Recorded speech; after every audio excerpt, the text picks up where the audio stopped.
paradigm of self-centeredness, which is it claims everything, yes? And you have become identified as what it's presenting as you. So when you're, quote-unquote, doing something that seems really beautiful, what's doing it will override what's the doing, yeah? It will always be a doer. So let's say meditation happens. What happens is the mind's reaction to that is, I'm the meditator. And it just builds an identification with whatever it comes in contact with, be it good or bad. In recovery, they talk about it. The person in self-will can be virtuous, kind, compassionate, or he can be an asshole, fucked up and crazy. They're both examples of self-centeredness, good or bad, yes, the dualistic thing. So the head, most people didn't realize that when they were entertaining messages, that the problem, in a sense, was entertaining the message. So then Advaita became valuable here in the 70s or 80s, or non-duality, and then people started to look at it, or like Zen, high levels of Zen, that there is no one, yes? And the presentation of life as happening to a one is the disease. It's not a factual observation. It's selfing, yeah? And so now people are attempting to stop doing what they used to do, or at least when they're doing it, maybe entertaining, am I the doer of it?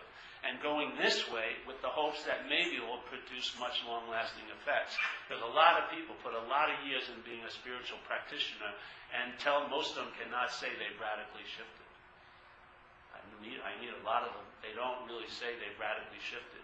There hasn't been a radical shift that stabilized. They keep going back in and out. Obviously something's off.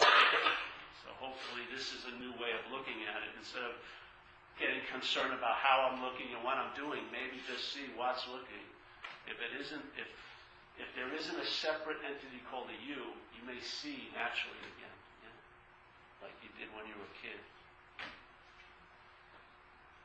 And that becomes your quote-unquote practice, just the seeing naturally during the day. If you're inclined to do something what people would call spiritual, you will. If you're not, you won't. But it won't matter anymore. A lot of guilt comes up lately for me when people ask me, how are you? What do you do? Oh, that's nice. And it's weird. I mean, if they just said, I like these olives, it would be a great conversation, you know? Yeah. But, how are you? Well, it's getting really hard for me. And there's a guilt and fear that I give up on all these people. I've got friends who are, not that that's actually happening, but yeah. It's a really strange space to sit with, how are you? It's like, well, that is a phase you can go through. There may be a little bit of a resequencing of things, different seat assignments and stuff. Yeah. When you start seeing, you don't start. When the seeing becomes more obvious than before, you'll see that there's a giant agreement here not to see quite a lot. Yeah. It's all right to want to see. That's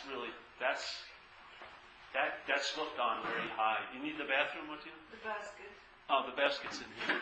Yeah. The idea of wanting to see is still very, in certain circles, looked upon as cool.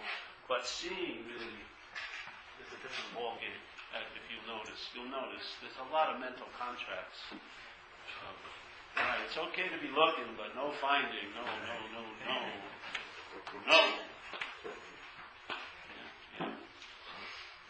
Yeah, things happen and change. So sometimes it's not a herd you've been in, it's been a mental herd, really. And sometimes it's, you leave the mental herd. Then you find these like ragamuffin cohorts like this. Gang that couldn't shoot straight. This is your bedmates. This is what's happening. It's sort of cool. I just want to see people travel later. It's one of the afflictions I have in my condition. I would. Because it's a possibility. When things dawned on me that, because when I was a kid, I was conditioned. So I just believed a lot of things. Never really questioning them or checking them out. I just believed it. And when, over time, they were shown not to be true, it was really, a shattering situation, waking up like from that stuff. I was really comatose, believing a lot of things, and yet then things were. And then, I got pissed, obviously, and then I did a lot of acid, and then everyone was plastic people and everything. Of course I wasn't, but everyone else was. And then, man, this is a fucking contrived little place here going on here. And that was all I needed. As soon as I didn't take it as real, then it was really cool to question it. Yeah, go into it, see. So this is malleable, it's made up. It's a structure. It's like you're almost living in a place. You don't have to live there. If you just look around, you're not on the lease. You didn't, it's not a deal